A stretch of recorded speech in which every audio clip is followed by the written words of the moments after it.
Hello everyone, easy physics by NK channel पर आप सभी बच्चों का एक बार पुनः बहुत बहुत स्वागत है। 12th क्लास की फिजिक्स का कंप्लीट सिलेबस हम पहले की कक्षाओं में पढ़ चुके हैं। पिछले साल की बोर्ड परीक्षाओं में हमने 12th क्लास की पूरी फिजिक्स तैयार करवाई थी। जो बोर्ड परीक्षा 2023 के नए विद्यार्थी हैं वो हमारे पुराने वीडियो से भी पढ़ सकते हैं और इन वीडियोज़ को भी बहुत अच्छे से तैयार कर सकते हैं। हालांकि विशेष रूप से ये जो वीडियो है वो प्रतियोगी परीक्षाओं की तैयारी करने वाले छात्रों के लिए बड़ा महत्वपूर्ण है। यह जो पीडीएफ आप लोग देख रहे हैं ये हमने एक विशेष नामी कोचिंग संस्थान के पीडीएफ नोट्स से तैयार किया है। चलिए शुरू करते हैं। सबसे पहले अपन जानते हैं कि हमारा जो पहला यूनिट है वो इलेक्ट्रोस्टैटिक्स का है, जिसमें हम स्थिर आवेश की स्थिति के बारे में अध्ययन करते हैं, उसके गुणधर्मों के बारे में अध्ययन करते हैं। सबसे पहला जो चैप्टर है वो है हमारा विद्युत आवेश। आवेश किसे कहते हैं? किसी भी पदार्थ का एक विशेष गुण होता है और उस गुण के कारण वह पदार्थ विद्युत क्षेत्र और चुंबकीय क्षेत्र दोनों तरह के क्षेत्र उत्पन्न करता है और अनुभव करता है। वह जो प्रॉपर्टी है, गुणधर्म है, उस गुण को हम आवेश कहते हैं। यानी आवेश के गुण की वजह से ही प्रत्येक पदार्थ विद्युत क्षेत्र उत्पन्न करता है और चुंबकीय क्षेत्र उत्पन्न करता है। हम बहुत अच्छे से जानते हैं कि सर जब आवेश स्थिर होता है उस समय केवल और केवल विद्युत क्षेत्र उत्पन्न करता है, और जब आवेश गतिमान होता है उस समय वह विद्युत क्षेत्र के साथ साथ चुंबकीय क्षेत्र भी उत्पन्न करता है। किसी वस्तु को इलेक्ट्रॉनों के स्थानांतरण के द्वारा आवेशित किया जा सकता है। किसी भी वस्तु को यदि आप ऋणावेशित करना चाहते हैं तो उसके ऊपर आप एक्स्ट्रा इलेक्ट्रॉन डाल दीजिए, यानी उसके ऊपर इलेक्ट्रॉनों की संख्या बढ़ा दीजिए। सर वैसे हम जानते हैं कि प्रत्येक परमाणु के ऊपर number of electron and number of proton जो होते हैं वो इक्वल होते हैं। इलेक्ट्रॉन के ऊपर नेगेटिव चार्ज होता है और प्रोटॉन पे पॉजिटिव चार्ज होता है। दोनों पर आवेश का मान बराबर होने के कारण प्रत्येक परमाणु उदासीन होता है, लेकिन हम केवल और केवल इलेक्ट्रॉनों का स्थानांतरण कर सकते हैं। यदि किसी पदार्थ के ऊपर आप एक्स्ट्रा इलेक्ट्रॉन डाल देंगे तो इलेक्ट्रॉनों की संख्या बढ़ने की वजह से उसके ऊपर नेगेटिव चार्ज आ जाएगा, और यदि आप किसी परमाणु के ऊपर से इलेक्ट्रॉन बाहर निकाल देते हैं तो इलेक्ट्रॉनों की संख्या की तुलना में प्रोटॉनों की जो संख्या होगी वो ज़्यादा हो जाएगी, जिससे प्रोटॉन का जो धनावेश है वो प्रभावी हो जाएगा और वह परमाणु धनावेशित हो जाएगा। यानी किसी भी परमाणु को या पदार्थ को आवेशित करने के लिए हम केवल और केवल इलेक्ट्रॉनों का स्थानांतरण कर सकते हैं। काफ़ी सारे बच्चे कहते हैं कि सर किसी वस्तु को नेगेटिव चार्ज से आवेशित करना है तो उसके ऊपर एक्स्ट्रा इलेक्ट्रॉन डाल दीजिए, और बच्चे कहते हैं कि सर धनावेशित करना है तो साहब उसके ऊपर प्रोटॉन डाल दीजिए। लेकिन प्रोटॉनों का स्थानांतरण किसी भी स्थिति में नहीं होगा। आवेश का स्थानांतरण सिर्फ इलेक्ट्रॉन के रूप में होता है।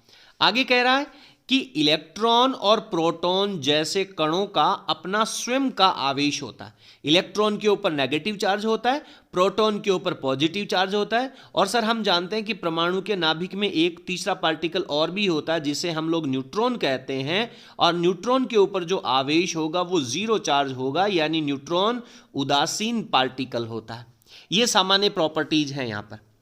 चलिए, स्थिर आवेश रेस्ट चार्ज, जैसा कि हमारा टॉपिक स्थिर वैद्युतिकी है तो इसमें हम आवेश के स्थिर होने की स्थिति का अध्ययन करेंगे।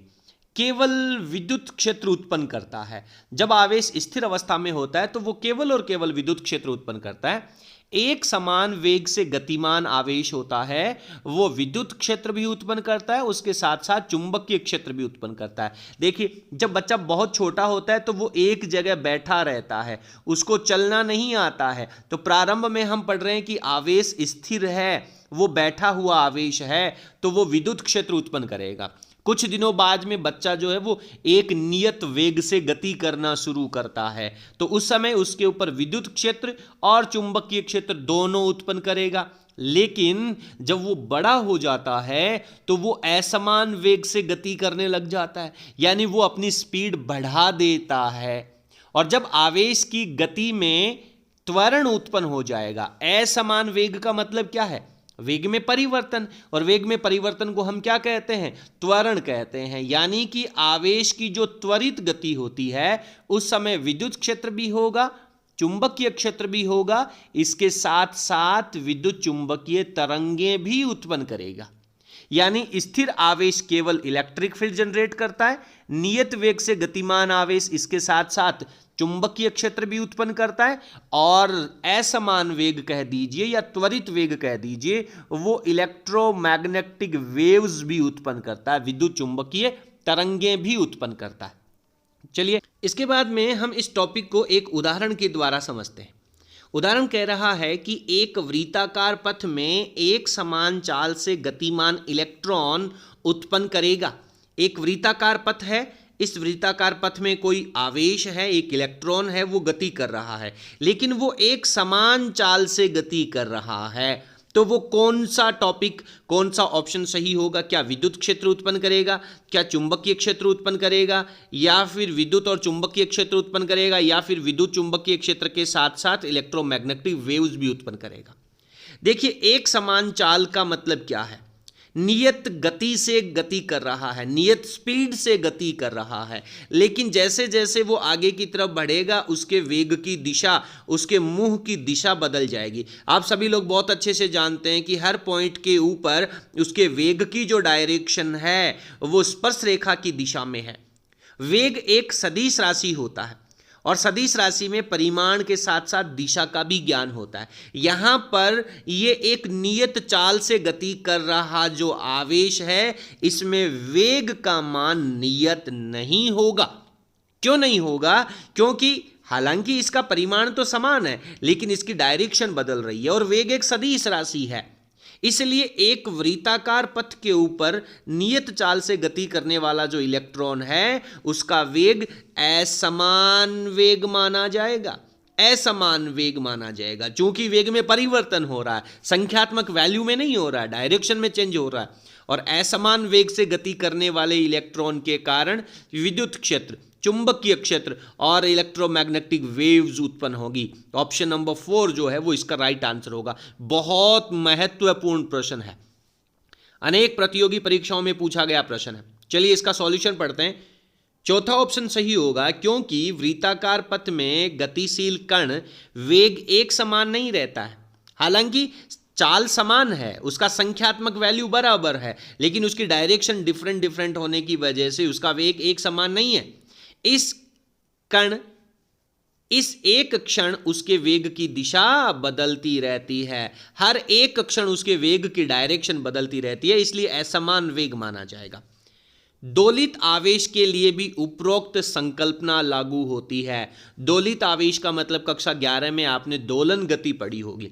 दोलन गति का मतलब होता है इस तरह से एक जो हमारा झूला होता है वो जो गति करता है, या घड़ी का जो पेंडुलम होता है वो जो गति करता है, उसे हम दोलन गति कहते हैं। तो यहाँ पर यदि एक आवेश को लटका करके इस तरीके से दोलन करवाया जाए तो उस आवेश के कारण भी असमान वेग माना जाएगा, और वो विद्युत क्षेत्र, चुंबकीय क्षेत्र एंड इलेक्ट्रोमैग्नेटिक वेव्स उत्पन्न करेगा।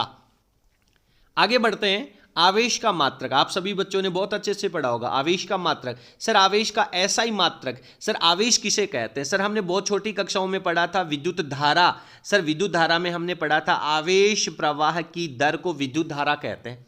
सर समय जो है इसको यदि हम दूसरी तरफ ले जाएं तो Q बराबर हमारा फॉर्मूला बन जाएगा I × T। I हमारे पास विद्युत धारा है जिसका मात्रक एम्पियर होता है, T हमारे पास समय है जिसका मात्रक सेकंड होता है। तो आप एम्पियर × सेकंड जो ऑप्शन है वो भी हमारा यहाँ पर राइट आंसर होगा, और एम्पियर × सेकंड जो होगा उसे हम आवेश का मात्रक कूलाम भी बोलते हैं, जिसे हम कैपिटल C के द्वारा रिप्रेजेंट करते हैं, और आवेश का फॉर्मूला हो जाएगा I × T। सर आवेश का जो SI मात्रक कूलाम जो है इसे तो सब बच्चे बहुत अच्छे से जानते हैं, लेकिन दिक्कत आती है आवेश के CGS मात्रक में। कक्षा 11 की फिजिक्स में आप लोगों ने पढ़ा था आवेश के या किसी भी भौतिक राशि के मात्रक की 3 पद्धतियां होती हैं। सर एक हमारे पास MKS पद्धति होती है, एक FPS सिस्टम होता है, और एक CGS मात्रक पद्धति होती है। तो यहाँ पे CGS मात्रक क्या होगा? स्थिर आवेश के लिए CGS मात्रक क्या होगा, और गतिमान आवेश के लिए CGS मात्रक क्या होगा? चलिए पढ़ते हैं।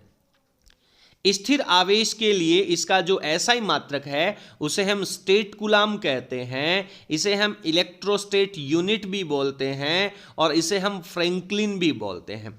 स्थिर आवेश के लिए सीजीएस पद्धति का मात्रक आप स्टेट कूलाम भी लिख सकते हैं, आप इसे इलेक्ट्रोस्टेट यूनिट भी बोल सकते हैं एंड आप इसे फ्रैंकलिन भी बोल सकते हैं।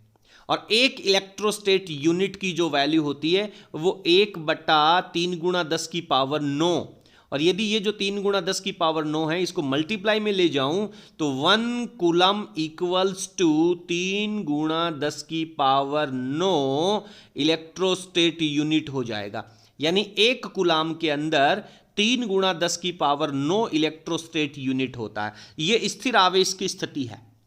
गतिमान आवेश की स्थिति में इसे एब कूलाम बोला जाता है, इसे इलेक्ट्रोमैग्नेटिक यूनिट बोला जाता है और एक इलेक्ट्रोमैग्नेटिक यूनिट जो होती है वो 10 कूलाम के इक्विवेलेंट होती है।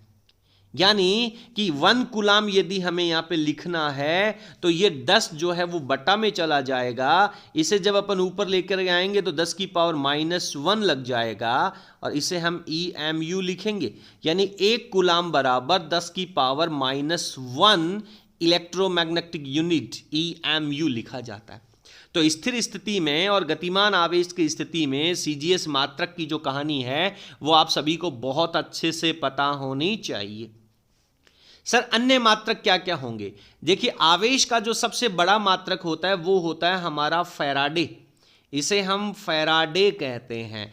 एक फैराडे का जो मान है वो 96,500 कूलाम मिलकर के एक फैराडे बनाते हैं। यानी 96,500 कूलाम का जो एक संग्रह है इसे हम इतनी बड़ी वैल्यू ना कह करके 1 फैराडे बोल देते हैं। जैसे हमें 365 दिनों का जो संग्रह होता है उसे हम 365 दिन ना बोल करके 1 ईयर, एक वर्ष बोल देते हैं। उसी तरीके से जैसे 60 मिनट ना बोल करके 1 आवर बोल देते हैं, जैसे हम 12 घंटे ना बोल करके 24 घंटे ना बोल करके हम एक दिन बोल देते हैं, उसी तरीके से 96,500 कूलाम मिलकर के एक फैराडे बनाता है। बात आती है आवेश की विमा की, तो अभी हमने पढ़ा था Q is equals to, sir formula होता है I इंटू टी। I का मतलब एम्पियर हो गया और T फॉर टाइम, जिसे हम T से रिप्रेजेंट करेंगे। कक्षा 11 में यूनिट लिखना, विमा लिखना आप लोगों ने बहुत अच्छे से सुना होगा, समझा होगा। इसलिए आवेश की जो विमा होती है वो AT होती है। इसमें द्रव्यमान नहीं है इसलिए m0 लगेगा, लंबाई नहीं है इसलिए L0 लगेगा, A की पावर 1 एंड T की पावर 1 हो जाता है। तो जनरली हम इसको m0 L0 ना लिख करके डायरेक्ट AT लिखते हैं और सभी बच्चों को ये बहुत अच्छे से याद होना चाहिए।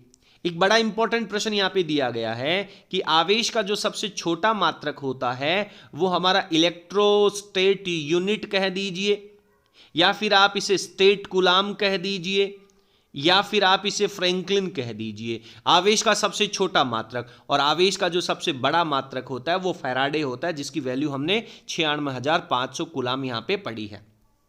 इसके बाद में आवेश की कुछ प्रॉपर्टीज यहाँ पे आती हैं, आवेश के गुणधर्म। सबसे पहला है आवेश एक अदिश राशि होती है। आवेश का जो कैलकुलेशन है इसको हम प्लस की संख्याओं को एक जगह जोड़ेंगे और माइनस की संख्याओं को एक जगह जोड़ेंगे। जैसे मान लीजिए मैंने आपको कह दिया कि ये कोई ऑब्जेक्ट है, इसके ऊपर प्लस का 3 कूलाम, माइनस का 2 कूलाम, प्लस का 1 कूलाम चार्ज है, और मैं आपसे कहूँ कि बेटा इसके ऊपर टोटल चार्ज कितना है, तो आप बोलेंगे सर 3 कूलाम और 1 कूलाम प्लस का 4 हो गया और माइनस का 2 कूलाम इसमें से हमने माइनस कर दिया, तो इसके ऊपर टोटल वैल्यू प्लस का 2 कूलाम हो जाएगा। तो ये जो कैलकुलेशन आपने करी है वो अदिश राशियों के लिए की जाती है। यहाँ पे सदिश संयोजन के त्रिभुज नियम का पालन नहीं होता है। तो आवेश एक अदिश राशि है, अर्थात इसका केवल परिमाण होता है। आवेश द्रव्यमान का गुण है। प्रत्येक वस्तु जिसका द्रव्यमान है उसके अंदर आवेश भी होगा, अर्थात आवेश का द्रव्यमान के बिना अस्तित्व नहीं है। ऐसी कोई वस्तु की कल्पना नहीं कर सकते जिसमें आवेश तो है पर द्रव्यमान नहीं है, ऐसी कल्पना हम नहीं कर सकते। हाँ, ऐसा जरूर है कि वस्तु का द्रव्यमान तो है पर उसमें आवेश नहीं है, लेकिन द्रव्यमान आवेश रहित हो सकता है। जैसे कोई अनावेशित वस्तु है, कोई भी उदासीन वस्तु है उसके ऊपर जितना पॉजिटिव चार्ज होगा उतना नेगेटिव चार्ज होगा, टोटल चार्ज इसका 0 हो जाएगा। तो इस स्थिति में उसके ऊपर द्रव्यमान तो है पर उस पर आवेश नहीं है। लेकिन ऐसा पॉसिबल नहीं होगा कि वस्तु के ऊपर साहब आवेश तो हो बट उसका द्रव्यमान नहीं हो, क्योंकि ऐसी कोई भी वस्तु नहीं है जिसका द्रव्यमान 0 होता है। अतः फोटॉन तथा न्यूट्रिनो पर आवेश संभव नहीं है। देखिए, फोटॉन एक ऐसा पार्टिकल है जिसका विराम अवस्था में द्रव्यमान 0 होता है। तो फोटॉन पे और न्यूट्रिनो के ऊपर आवेश संभव नहीं है। क्यों नहीं है? क्योंकि विराम अवस्था में इनका द्रव्यमान 0 होता है। फोटॉन का और न्यूट्रिनो का कक्षा 12 की फिजिक्स में जब आप आगे के चैप्टर्स में जाएंगे तब आप फोटॉन्स को भी अच्छे से महसूस करेंगे और न्यूट्रिनो को भी अच्छे से पढ़ेंगे। तो फोटॉन और न्यूट्रिनो ऐसे पार्टिकल हैं जिसको आवेश नहीं होगा, इन पर आवेश नहीं होता है, ये उदासीन होते हैं। क्यों होते हैं? इसका रीजन क्या है कि विराम अवस्था में इनका द्रव्यमान जो है वो 0 होता है। आगे कह रहा है कि आवेश का परिमाण वेग पर निर्भर नहीं करता है। देखिए, कोई भी वस्तु है जब वो स्थिर अवस्था में है उस समय उसका जो द्रव्यमान होगा वो m0 होगा, लेकिन जब वस्तु गति करेगी तो उसका जो द्रव्यमान होगा उसको हम m से रिप्रेजेंट करते हैं और गतिमान वस्तु का द्रव्यमान बदल जाता है। जब कोई वस्तु गति करती है तो उसका द्रव्यमान बदल जाता है। वेग में और द्रव्यमान के बीच में जो रिलेशन है वो यहां पे दिया गया है। m इज इक्वल्स टू यानी गतिमान अवस्था का द्रव्यमान बराबर m0 यानी विराम अवस्था का द्रव्यमान बटा √1 minus v square upon c square. v क्या है? The velocity of that object, उस ऑब्जेक्ट का वेग है, and c is the speed of light, ये प्रकाश का वेग है। और m0 क्या है? ये मास, द्रव्यमान है स्थिर अवस्था में। तो किसी भी वस्तु का द्रव्यमान जो है वो उसके वेग के ऊपर डिपेंड करता है, लेकिन किसी भी वस्तु का जो आवेश है इस बात का कोई असर नहीं पड़ता कि वो वस्तु स्थिर है, रुकी हुई है, चल रही है, गतिमान है या दौड़ रही है। उसके आवेश पर उसके वेग का कोई प्रभाव नहीं पड़ता है। इसे हम कहते हैं आवेश निश्चरता के नियम का पालन करता है। निश्चरता यानी इंडिपेंडेंसी, ये डिपेंड नहीं है वेलोसिटी के ऊपर। आवेश का परिमाण आवेशित कण के वेग पर निर्भर नहीं करता है। दूसरी तरफ किसी कण का द्रव्यमान कण के वेग पर निर्भर करता है। द्रव्यमान वेग पर निर्भर करता है परंतु आवेश वेग पर निर्भर नहीं करता है। आगे बढ़ते हैं।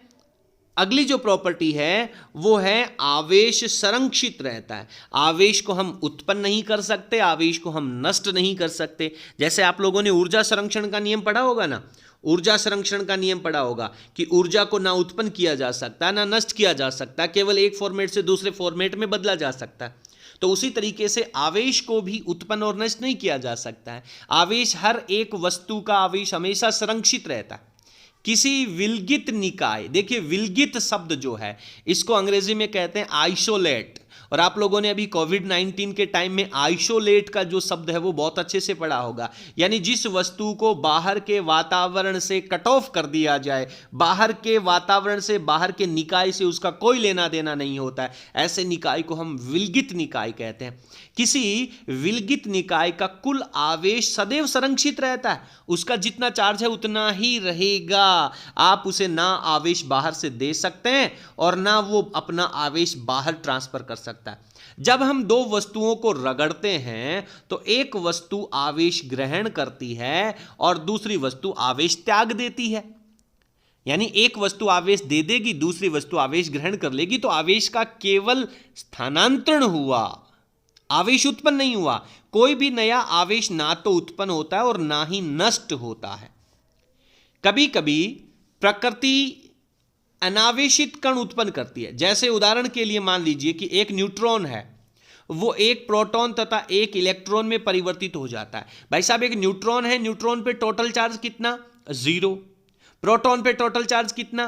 प्लस का 1.6 इंटू 10 की पावर -19 कूलाम पॉजिटिव चार्ज होता है, और इलेक्ट्रॉन पे इतना ही चार्ज होता है बट वो नेगेटिव होता है। तो पॉजिटिव और नेगेटिव दोनों चार्ज को जब आप जोड़ेंगे तो अगेन वैल्यू कितनी आ जाएगी, 0 आ जाएगी। यानी एक न्यूट्रॉन एक प्रोटॉन में और एक इलेक्ट्रॉन में कन्वर्ट होकर के आवेश क्रिएट करता है, लेकिन टोटल चार्ज इनका अब भी 0 है। इस प्रकार उत्पन्न होने वाला प्रोटॉन एवं इलेक्ट्रॉन पर बराबर तथा विपरीत आवेश होता है तथा निर्माण से पूर्व तथा पश्चात कुल आवेश 0 होगा। पहले भी टोटल चार्ज 0 था और बाद में भी टोटल चार्ज 0 होगा, यानी आवेश हमेशा संरक्षित रहता है। यह आवेश की कुछ प्रॉपर्टीज है, आप सभी बच्चों ने बहुत अच्छे से पढ़ी होगी। अगली प्रॉपर्टी है कि आवेशित वस्तुओं के मध्य आकर्षण तथा प्रतिकर्षण बल होता है। आवेशित वस्तुएं हैं, दो वस्तुएं हैं, एक पे पॉजिटिव चार्ज है एक पे नेगेटिव चार्ज है, तो दोनों के ऊपर विपरीत प्रकृति का आवेश हो गया। दूसरी वस्तुएं हैं, एक पॉजिटिव है और दूसरी भी पॉजिटिव है, दोनों के ऊपर समान आवेश है, धनावेश है। दूसरी वस्तुएं हैं, दोनों नेगेटिव हैं, दोनों पे समान प्रकृति का आवेश है। तो आवेशित वस्तुओं के मध्य आकर्षण भी हो सकता है या प्रतिकर्षण भी हो सकता है, वो डिपेंड करता है इस बात पर कि दोनों पर आवेश किस प्रकार का है। समान जातीय आवेश एक दूसरे को प्रतिकर्षित करते हैं, ये दोनों एक दूसरे को धक्का मारेंगे। समान जाति पॉजिटिव पॉजिटिव, ये दोनों समान जाति पॉजिटिव पॉजिटिव धक्का मारेंगे, एक साथ धक्का मुक्की करेंगे, लेकिन विजातीय आवेश एक दूसरे को आकर्षित करते हैं। एक पॉजिटिव और एक नेगेटिव दोनों चार्ज एक दूसरे को अपनी तरफ आकर्षित करते हैं। एक आवेशित कण एक उदासीन कण को आकर्षित करता है, जिसका परावैद्युत के बाद अध्ययन करेंगे। बड़ा इंपॉर्टेंट प्रश्न है भाई साहब। एक आपके पास आवेशित कण है और दूसरा उदासीन है। सर अभी आपने बताया कि दोनों समान आवेशित होंगे तो प्रतिकर्षण होगा, दोनों विपरीत प्रकृति के आवेश होंगे तो आकर्षण होगा, लेकिन ये वाली सिचुएशन तो कह रही है कि एक पे तो चार्ज है और दूसरा उदासीन है, तो इनके बीच में आकर्षण बल कैसे लगेगा। तो ये हम परावैद्युत के टॉपिक का जब हम अध्ययन कर लेंगे उसके बाद आपको ये बात समझ में आ जाएगी। जैसे आप लोगों ने छोटी कक्षाओं में जब पढ़ा होगा कि हमारी ज्योमेट्री बॉक्स की जो स्केल होती है उसको हम हमारे रूखे बालों में रगड़ करके कागज के टुकड़ों के पास ले जाते हैं। कागज के टुकड़े तो उदासीन हैं, ये हमारी स्केल है, इसको हमने बालों से जब घर्षण करवाया तो मान लीजिए इसके ऊपर पॉजिटिव चार्ज आ गया, लेकिन इसको जब हम कागज के छोटे छोटे टुकड़ों के पास लेकर के जाते हैं तो कागज के टुकड़े इससे चिपक जाते हैं, यानी उनके बीच में आकर्षण बल लगता है। तो अभी हम इसका रीजन नहीं पढ़ेंगे कि यह आकर्षण बल क्यों लग रहा है, लेकिन इतना आपको पता होना चाहिए। चलिए अगले टॉपिक में बढ़ते हैं। अगला टॉपिक कह रहा है आवेश क्वांटीकृत होता है। आवेश क्वांटीकृत होता है, आवेश एक निश्चित पैकेट के रूप में होता है, एक निश्चित पैकेट के रूप में होता है। आपके पास 10 रुपए के नोट हैं, आप किसी व्यक्ति को कितने पैसे उधार दे सकते हैं। सर 10 रुपए के नोट है तो हम 10 रुपए दे सकते हैं। सर हम इससे ज़्यादा देना चाहें तो 20 रुपये दे सकते हैं। सर हम और ज़्यादा देना चाहें तो 30 रुपये दे सकते हैं, लेकिन इनके बीच का गैप अंतराल नहीं दे सकते। हम किसी को 21 रुपये 22 रुपये नहीं दे सकते, क्योंकि हमारे पास रुपए का एक निश्चित पैकेट है, 10 रुपये का नोट है। तो उसी तरीके से आवेश जो है वो भी एक पैकेट के रूप में होता है। हमने बहुत अच्छे से पढ़ा था कि आवेश का स्थानांतरण इलेक्ट्रॉन के रूप में होगा। एक इलेक्ट्रॉन किसी परमाणु को दिया जा सकता है या उससे निकाला जा सकता है, 2 इलेक्ट्रॉन दिए जा सकते हैं या निकाले जा सकते हैं। तो एक इलेक्ट्रॉन का जितना आवेश होगा, जितना एक नोट का मूल्य होगा, 2 इलेक्ट्रॉनों का जितना आवेश होगा, जितने 2 नोटों का मूल्य होगा, केवल उतना ही आवेश हम ट्रांसफर कर सकते हैं। प्रायोगिक रूप से यह पता लगाया गया है कि सभी मुक्त आवेश इलेक्ट्रॉन प्रदर्शित आवेश की एक आधार इकाई के पूर्ण गुणज होते हैं। इलेक्ट्रॉन के आवेश के गुणनफल के रूप में यह आवेश का स्थानांतरण किया जा सकता है। अतः किसी वस्तु के ऊपर जो आवेश Q होगा that is equals to Ne। N क्या है? इलेक्ट्रॉनों की संख्या है। E क्या है? इलेक्ट्रॉन का आवेश है यहां पर।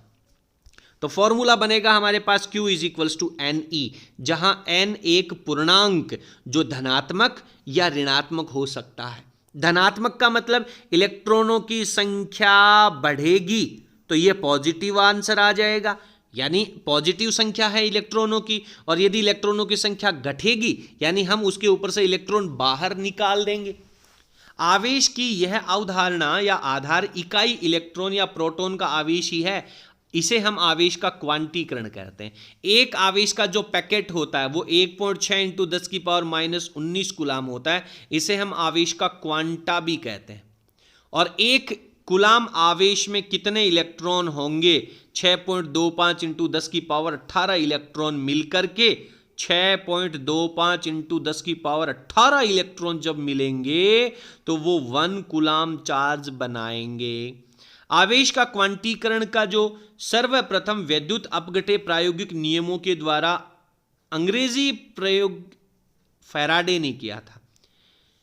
आवेश का जो क्वांटीकरण है, इसकी जो प्रायोगिक व्याख्या है वो सबसे पहले फैराडे ने की थी तथा इसे प्रयोगात्मक रूप से मिलिकन ने 1912 में सिद्ध किया था। ये चीजें आपको थोड़ा सा अध्ययन करना चाहिए। नियमों की जो व्याख्या है वो फैराडे ने की थी और प्रयोगात्मक रूप से मिलिकन का एक द्रव्य बूंद मॉडल या तेल नियम भी आता है जो अपन बड़ी कक्षाओं में आगे चल करके पढ़ेंगे। स्थूल रूपी स्तर पर आवेश के क्वांटीकरण का कोई प्रायोगिक महत्व नहीं है, इसे एक अनदेखा किया जा सकता है। माना 1 माइक्रोकूलाम परिमाण का आवेश इलेक्ट्रॉन आवेश का 10 की पावर 13 गुना होता है। 10 की पावर 13 गुना। सूक्ष्म रूपी स्तर पर जहां इलेक्ट्रॉन कुछ दहाई या सैकड़ा की कोटि में शामिल होते हैं, अर्थात इन्हें गिना जा सकता है। ठीक है, बहुत छोटी छोटी बातें हैं। वे असतत गांठों के रूप में प्रदर्शित होते हैं तथा आवेश के क्वांटीकरण की अनदेखा नहीं किया जा सकता। यह शामिल किया गया है। पैमाना बहुत महत्वपूर्ण है, यानी छोटी संख्याओं को हम नगण्य मान लेंगे और बड़ी संख्याओं को हम नगण्य नहीं मान सकते। अगला है आवेश योज्यता। आवेश की योज्यता, पॉजिटिव संख्याओं को एक जगह जोड़ लेंगे, नेगेटिव संख्याओं को एक जगह जोड़ लेंगे। किसी निकाय में n आवेश हमने दिया, Q1, Q2, Q3, इस तरह से Qn आवेश हमने दिया। कुछ आवेश, कुल आवेश कितना हो जाएगा इसमें? Q1, Q2, Q3 सभी आवेशों को हम जोड़ देंगे। निकाय के आवेशों को जोड़ते समय उचित चिन्ह काम में लिया जाता है। उदाहरण के लिए मान लीजिए कि किसी वस्तु के ऊपर 5 आवेश है, +1, +2, -3, +4, -5। इस निकाय के ऊपर कुल आवेश कितना होगा? सर प्लस वाले चार्ज को एक जगह जोड़ देंगे और सर माइनस वाले आवेश को एक जगह जोड़ देंगे, तो 2 और 1 3, 3 और 1 4, प्लस का हो गया 7 कूलाम, माइनस का 3 और माइनस का 5, ये हो गया माइनस का 8 कूलाम। तो टोटल संख्या होगी हमारे पास माइनस का 1 कूलाम आवेश इसके पास रह जाएगा। इसे कहते हैं हम आवेश योज्यता का नियम। क्लियर है? इसके बाद में एक एग्जाम्पल हमारे यहाँ पे दिया गया है, इसको अपन पढ़ते हैं। जब किसी पॉलीथीन का एक टुकड़ा ऊन के साथ रगड़ा जाता है तो पॉलीथीन के ऊपर -2 10 की पावर -7 कूलाम आवेश उत्पन्न होता है। तो ज्ञात कीजिए कि पॉलीथीन पर कितना द्रव्यमान स्थानांतरित होगा। ये टॉपिक हमने जब हमारा पहला वीडियो आप लोगों को पढ़ाया था 12th क्लास की फिजिक्स का, आवेश की प्रॉपर्टीज का, उस समय बहुत अच्छे से बताया था कि इलेक्ट्रॉन जब बाहर निकलेगा तो वस्तु के ऊपर इलेक्ट्रॉनों की कमी हो जाएगी और वस्तु पे पॉजिटिव चार्ज आ जाएगा। और यदि हम किसी वस्तु के ऊपर एक्स्ट्रा इलेक्ट्रॉन बढ़ा रहे हैं तो इलेक्ट्रॉनों की संख्या बढ़ने से उस पर नेगेटिव चार्ज आ जाएगा, लेकिन इलेक्ट्रॉनों की संख्या बढ़ने से उसका द्रव्यमान भी बढ़ेगा। मैं कह रहा हूं कि 5 रुपए के एक सिक्के का वजन 100 ग्राम है मान लीजिए, ठीक है। और एक मेरे पास कोई एक डिब्बा है, उस डिब्बे में मैंने 5 रुपए के नोट सिक्के डाले तो उसमें 10 रुपए मैंने डाल दिए। कितने रुपए डाल दिए? 10 रुपए मैंने डाल दिए। तो बताओ कितना वजन बढ़ेगा उसका? सर एक सिक्के का वजन 100 ग्राम है, हमें यह पता चल जाए कि कितने सिक्के बढ़ गए हैं, उन सिक्कों की संख्या को हम 100 ग्राम से गुणा कर देंगे। और टोटल कितना धन डाला हमने? 10 रुपए। तो 5-5 रुपए के कितने सिक्के आएंगे? 2 सिक्के। 2 को हम 100 से मल्टीप्लाई कर देंगे। तो सेम यही प्रोसेस हमें यहां पे यूज करनी है। क्या कि सर कितने इलेक्ट्रॉनों का स्थानांतरण होगा? तो इसके लिए हमने फॉर्मूला जानते हैं सर, Q = Ne, इलेक्ट्रॉनों की संख्या। टोटल चार्ज कितना है? -2 × 10 की पावर -7। और इसमें हमें Q = Ne, हमें n की वैल्यू चाहिए, तो n = Q/E का फॉर्मूला लगेगा। Q की वैल्यू हमारे पास दे रखा है, E = चार्ज ऑफ इलेक्ट्रॉन 1.6 - 19 का हम भाग लगा देंगे तो हमारे पास वैल्यू आ जाएगी। साहब इतने इलेक्ट्रॉनों का स्थानांतरण होगा, ठीक है। अब एक इलेक्ट्रॉन के स्थानांतरण का द्रव्यमान, इलेक्ट्रॉन के एक इलेक्ट्रॉन का द्रव्यमान कितना होता है? 9.1 10 की पावर माइनस 31 किलोग्राम होता है। कितने इलेक्ट्रॉनों का स्थानांतरण हुआ उसकी संख्या से हम इसको गुणा कर देंगे। गुणा करेंगे तो हमारे पास जो वैल्यू आएगी वो हमारे पास आंसर आ जाएगा। बहुत सिंपल सा प्रश्न है, बड़ा महत्वपूर्ण प्रश्न है। आप सभी को ये प्रश्न याद होना चाहिए, समझ में आना चाहिए। एग्जाम्पल नंबर 3 कह रहा है कि एक अनावेशित गोले पर 10 की पावर 12 अल्फा कण यानी हीलियम के नाभिक प्रति सेकंड गिरते हैं। एक अनावेशित गोला है, उसके ऊपर इतने अल्फा पार्टिकल एक सेकंड में गिरते हैं। वह समय ज्ञात कीजिए जब किसी गोले पर 2 माइक्रोकूलाम का आवेश आ जाएगा। 2 माइक्रोकूलाम का आवेश आ जाएगा, हमें समय निकालना है। तो टी सेकंड मान लिया हमने। टी सेकंड में अल्फा कण कितने गिरेंगे? 1 सेकंड में 10 की पावर 12 गिरते हैं, तो टी सेकंड में 2 सेकंड में गिरने के लिए 2 से गुणा, 3 सेकंड का चाहिए तो 3 से गुणा, तो समय से हम इसको मल्टीप्लाई कर देंगे। तो इतने अल्फा पार्टिकल गिरेंगे टोटल। एक अल्फा पार्टिकल होता है उसको हम लिखते हैं 2He4 से, और एक अल्फा पार्टिकल के ऊपर 2 इलेक्ट्रॉनों के बराबर आवेश होता है। ठीक है, चूंकि अल्फा पार्टिकल जो है वो पॉजिटिव पार्टिकल होता है तो इसके ऊपर 2 प्रोटोनों का चार्ज होगा। 2 प्रोटोनों का चार्ज कितना होगा? 2 × 1.6 10 की पावर माइनस 19 कूलाम का चार्ज होगा। तो यहां पर 2 प्रोटोनों का चार्ज आ जाएगा। कितने अल्फा पार्टिकल गिरे? टोटल संख्या ये है। एक अल्फा पार्टिकल का आवेश ये है, दोनों को मल्टीप्लाई कर देंगे तो कुल आवेश आ जाएगा हमारे पास। ये इतना आवेश आ जाएगा। हमें टोटल आवेश चाहिए कितना?